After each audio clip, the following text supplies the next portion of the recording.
ଶୀତୁଆ ସକାଳରେ ସବୁ କାମ ସାରି ଖରାରେ ବସିଥାଏ। ଠିକ୍ ସେହି ସମୟରେ ନଜର ପଡ଼ିଲା ଆମର ତୁଳସୀ ଚଉରା ଉପରେ।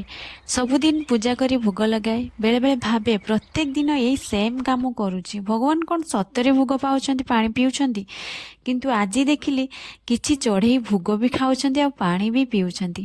ମନକୁ ଶାନ୍ତି ମିଳିଗଲା। ଯାହା ହେଉ, ଯେଉଁ ବାଟେ ହେଉ ପଛେ ଭଗବାନ ଡିରେକ୍ଟଲି ହେଉ କି ଇନଡାଇରେକ୍ଟଲି ହେଉ ଗ୍ରହଣ କରୁଛନ୍ତି।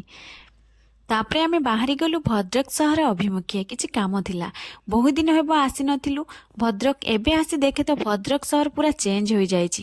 ସେ ଯାହା ହେଉ, ସମୟ ସହ ସବୁ କିଛି ପରିବର୍ତ୍ତନ ହୁଏ, ସହରଟି ହେଉଛି, ଏଥିରେ କିଛି ବଡ଼ କଥା ନୁହେଁ। କାମଦାମ ସାରି ଆମେ ବାହାରି ଗଲୁ ଶୀତ ବସ୍ତ୍ର ପାଇଁ, କାହିଁକିନା ଆମକୁ କିଛି ଶୀତ ବସ୍ତ୍ର ଆଣିବାର ଥିଲା। ତ ଆମେ ଖୋଜାଖୋଜି କରୁଥିଲୁ କେଉଁଠି ଶୀତ ବସ୍ତ୍ର ବେଶ ଭଲ ମିଳିବ।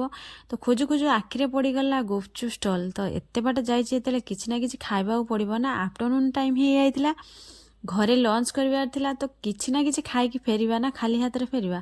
ତ ଏଠି ଯାଇ ପହଞ୍ଚିଗଲୁ ଗୁପଚୁପ୍ ଷ୍ଟଲ୍ରେ। ମାତ୍ର 20 ଟଙ୍କାରେ ଗୁପଚୁପ୍ ଖାଇଦେଲୁ। ଗୁପଚୁପ୍ ବହୁତ ଟେଷ୍ଟି ଥିଲା, ଆଉ ତ ଖଟା ପାଣି ତ ଆହୁରି ହିଁ ଟେଷ୍ଟ ଥିଲା, ଅଧିକ ଭଲ ଥିଲା। ତାପରେ ଆମେ ପହଞ୍ଚିଗଲୁ ୱିଣ୍ଟର ସପ୍ରେ। ସେଠି ଯାହା ଖୋଜୁଥିଲୁ ତାହା ମିଳିଲା ନାହିଁ, କିନ୍ତୁ ଯାହା ନ ଖୋଜୁଥିଲି ତାହା ହିଁ ମିଳିଗଲା।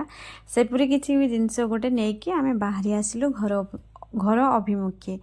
ଆସିଲା ବେଳକୁ ମୁଁ ବାହାରକୁ ଗଲେ କିଛି ନା କିଛି ବାପାଙ୍କ ପାଇଁ ନେଇକି ଆସେ। ମୋର ମନେ ପଡ଼ିଲା ବାପାଙ୍କ ପାଇଁ କ'ଣ ନେବି। ସେଠି ଦେଖିଲା ବେଳକୁ ରାସ୍ତା ସାଇଡ଼୍ରେ ବହୁତ ସୁନ୍ଦର ବାଦାମ ଭାଜୁଥିଲେ। ଗରମ ଗରମ ବାଦାମ ବାପାଙ୍କ ପାଇଁ ପ୍ୟାକ୍ କରିନେଲି, କିଛି କରିନେଇକି ଧରିକି ପଳେଇ ଆସିଲି ଘରକୁ। ରହିଲି। ମୋ ଭିଡ଼ିଓ ଯଦି ଭଲ ଲାଗିବ ଲାଇକ୍ କରିବେ, ଫଲୋ କରିବେ। ରହିଲି, ବାଏ ବାଏ। ପୁଣି ଦେଖା ହେବ ଆଉ ଗୋଟେ ନେକ୍ସଟ ବ୍ଲଗ୍ରେ। Bye bye.